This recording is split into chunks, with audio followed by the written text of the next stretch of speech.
figured I would do. I was a little bored, and I really didn't have anything prepared, and I didn't really have any pedals set up to review. So what I figured I would do is I'd give you guys a little, I don't know, a little insight into the guitars that I'm using for this project. I know a lot of people will find that kind of boring, but I'm a huge like gear slut. So I always like seeing other people doing stuff like that because I like to see what gear other people are using. So I figured, well, since you like watching it so much, why not give a quick glimpse of what you're using on your project. Quick update on the project.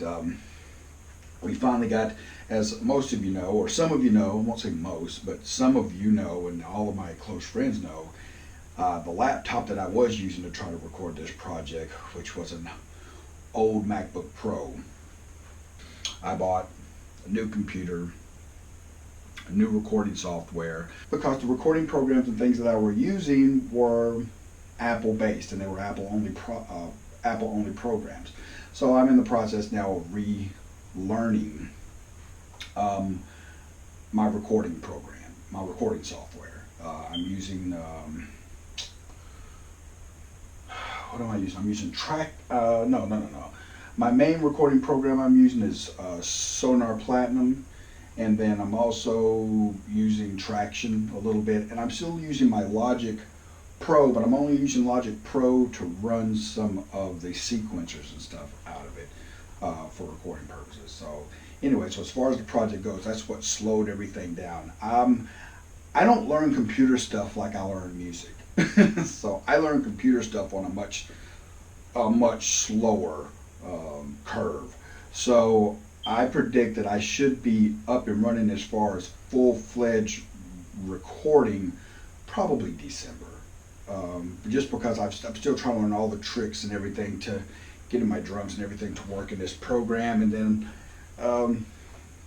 there's a chance my mother-in-law could be coming to live with us, so that I may also be moving my whole operation, converting the garage into a recording studio and moving my whole operation down in the garage. So I'm just kind of like, just a lot going on that's kind of interrupting the flow. But anyway, that being said, I thought it would be cool to show you guys the gear that I am using. And today, the bulk of the focus today is going to be on the guitars, because that's the, to me, the guitars are the driving force of the program. Always confuses where to start. I have my favorites, and then I have what I know is to be, I have my favorites, then I know what are my best guitars, and I know which are the guitars that the gearheads out there are going to want to see. So let's just kind of, I guess we'll just start off with the one that's been around the longest. Is it's a Carbon Bolt T. I've had this since probably, God, 2003, maybe 03, 04. I've had it that long. It was the second carbon I ever bought. Out of all the carbons I've ever bought, this is the one I still have. And now it's natural wood. This is just natural wood. No gloss. It's I like a hand oiled finish. I just love this guitar. So getting past that, what this guitar is it's a swamp ash body. It's a maple neck with a flame maple fretboard. If I'm not mistaken, the fretboard radius on this is a 12-inch fretboard radius with medium jumbo frets, Spurzl locking tuners, Wilkinson trim. At the present, it has an EMG. I think this is an EMG 60A and 2 SA pickups. And then this has the David Gilmour electronics. So I have an expander which turns up the bass and treble, or cuts bass and treble, but at the same time when you turn the bass and treble up, it cuts mids. So it's really good for getting a really scoop sound with this one. Sorry, that was the volume for this one. And this is a 10 dB SPC boost, which is basically a mid. It's a 10 dB boost that boosts in the mid-range frequency, and it was originally designed to make the single coil pickups sound more humbuckerish. Right now I just use it because I'm already using a humbucker. It doesn't really add a whole lot more mids to it. But what it does do is it does add a little bit more output to it. It's kind of like kicking on a tube screamer.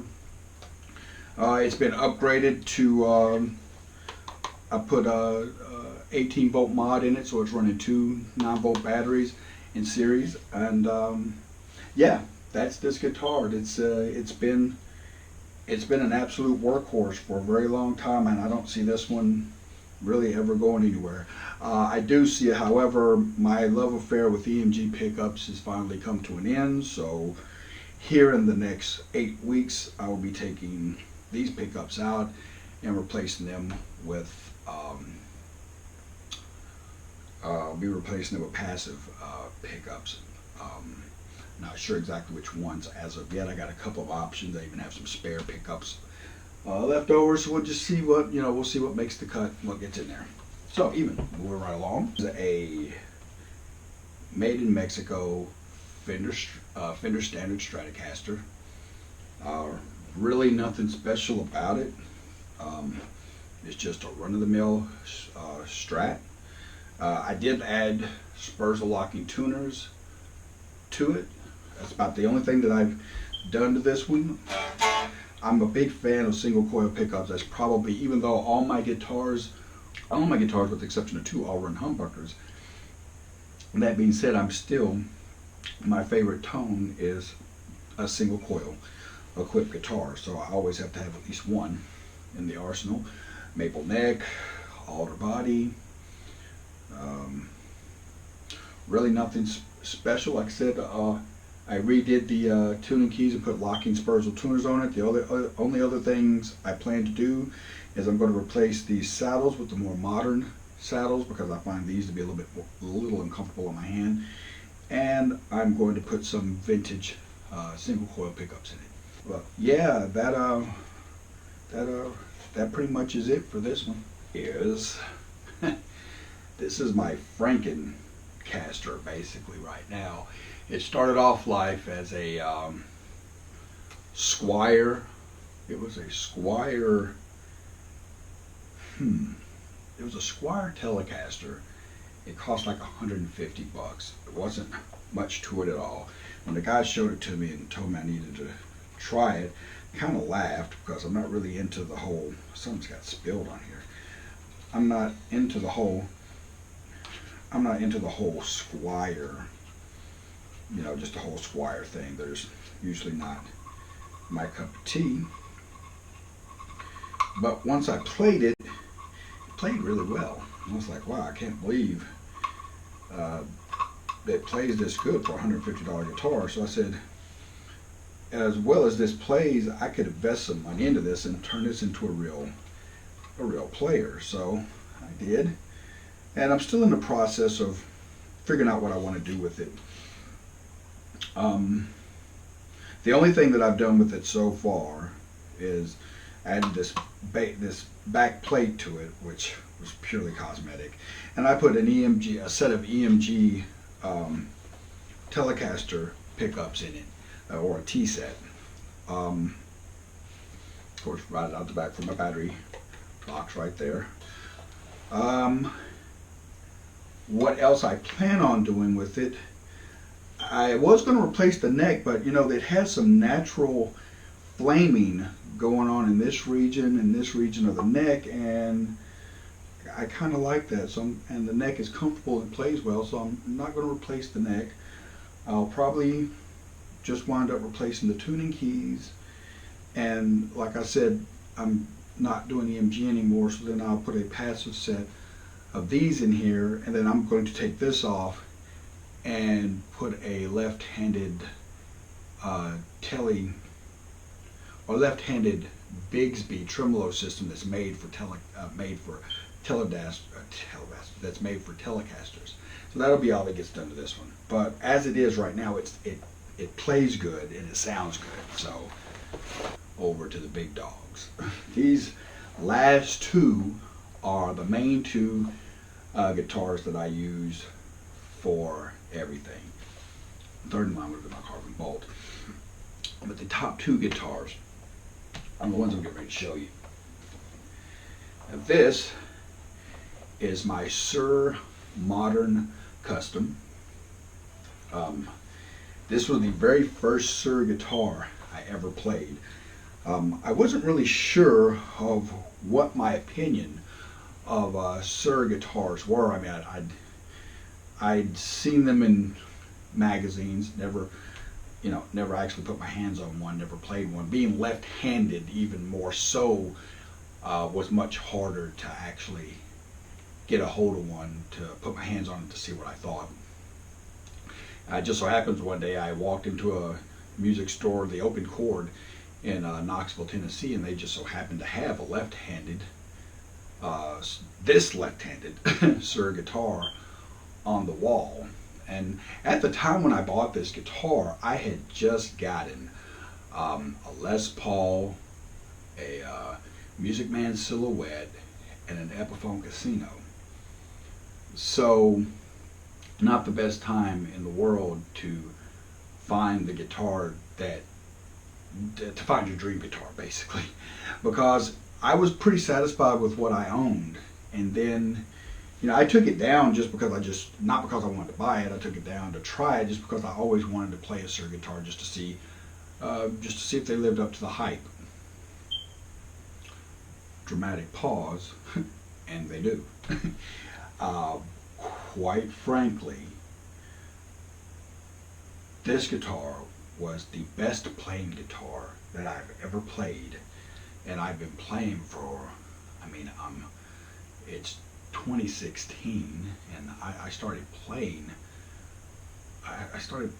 guitar like my sophomore year of high school. So whoever wants to add that up, but it's well over 20 years. And in that time, I've never played a guitar that felt this good, was this comfortable to play.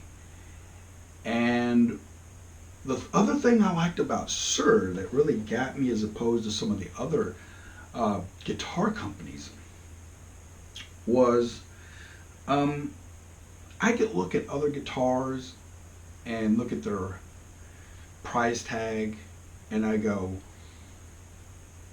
because once you get to a certain level of guitar, there's not that huge a difference between manufacturers. And you know what I'm saying? It's like once you get up to paying over $2,200 for a guitar, guitars don't usually like start stepping over each other leaps and bounds. It's just little stuff, I feel like mostly you start paying for finishes and cosmetics. But the thing I liked about the Suhr guitars is for the money. For the money, I was getting playability. The higher price tag had actual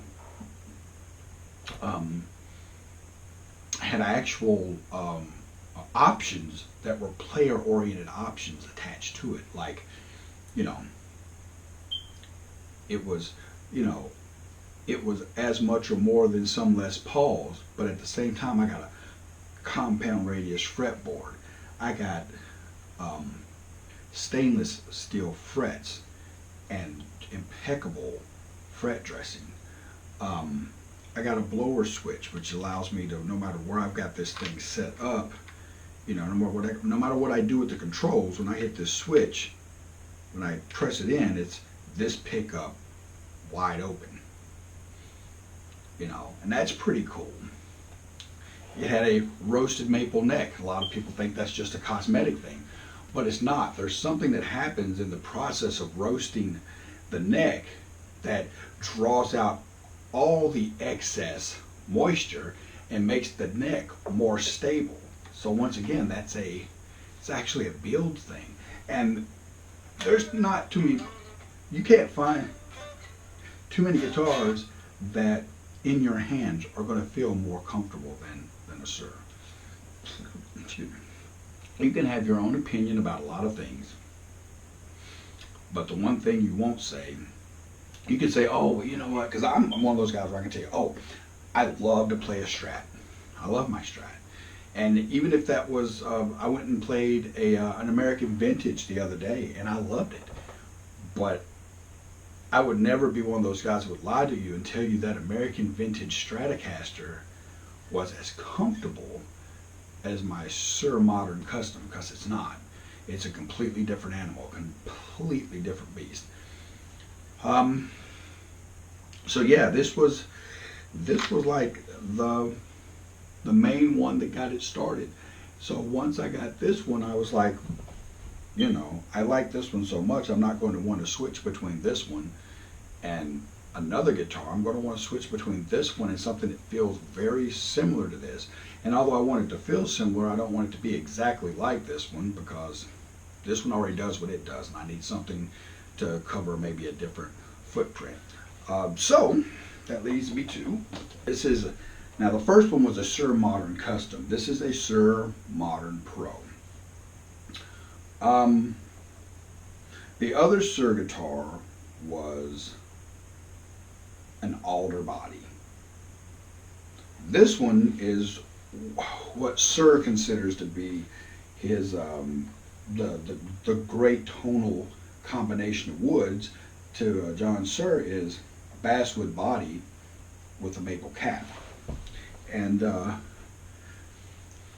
this guitar sounds and plays great. Still the same thing, compound radius fretboard, stainless steel frets, impeccable fret dressing, locking tuners. Locking tuners. They both have the Gotoh, I think it's called the Gotoh G10 or Gotoh 510 2-point tremolo system. This one does not have a blower switch on it, and it's also hum single hum, whereas in the other guitar was hum single single. So it's a little bit different in how it gets things done, and sonically it sounds different because just some of the manufacturing is different. Doesn't have the roasted maple neck, has a regular maple neck. See, it's not roasted maple on this one.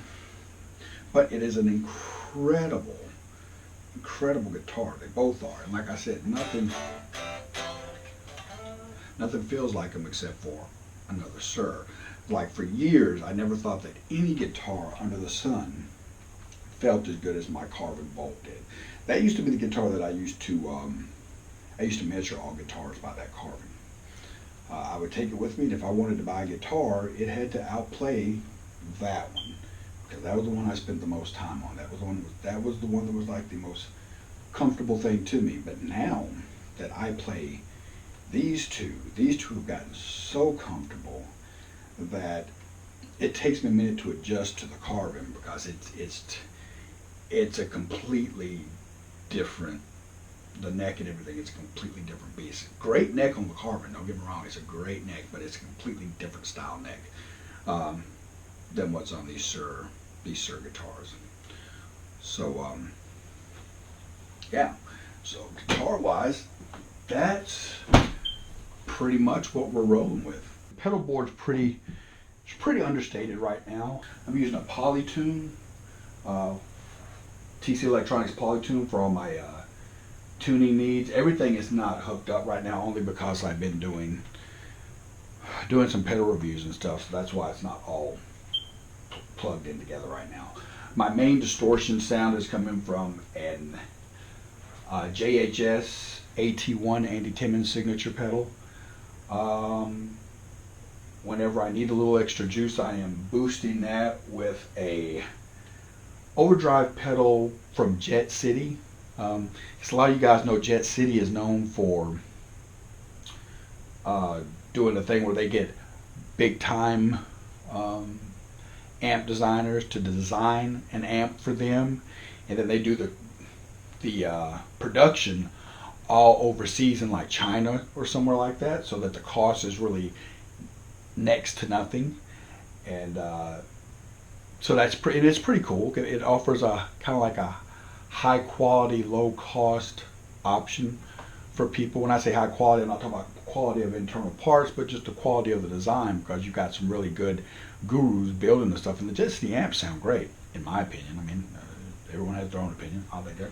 This overdrive pedal was actually designed by Guitar Slinger. Is it Slinger? Guitar Slinger Effects is the person that designed it for Jet City amps, and then it was, of course, like I said, it was actually built overseas. I use that to boost this for a little extra grease. I run 2 different delays. I run the Echo Rec by Catlin Bread. That's what I use for like my more lush, more kind of over the top delays, usually more so for clean stuff than distortion. For just my straightforward delay, right now I'm using the Flood analog delay by Jet City also. As far as I know, I don't know who designed that one. There was no literature with that one saying who designed that. It might have even been one of their own original designs, but it's a pretty decent delay pedal. I mean, it doesn't do anything special, but it does delay really well, and it maintains tonal integrity, which is all I need it to do. Of course, I use an EP booster for a lot of times I use my EP booster to add a little low end, because I have it set where it doesn't boost high frequency, and I use the SP compressor, like I said, on clean stuff. It's the SP compressor. That's a TC Electronics Corona Chorus, which I love a lot too. And the last pedal I use a Full Tone Deja Vibe, and that's it for the pedal board. Like I said, there's not a lot pedal wise going on. I guess you can say the main fusion reactor behind everything is the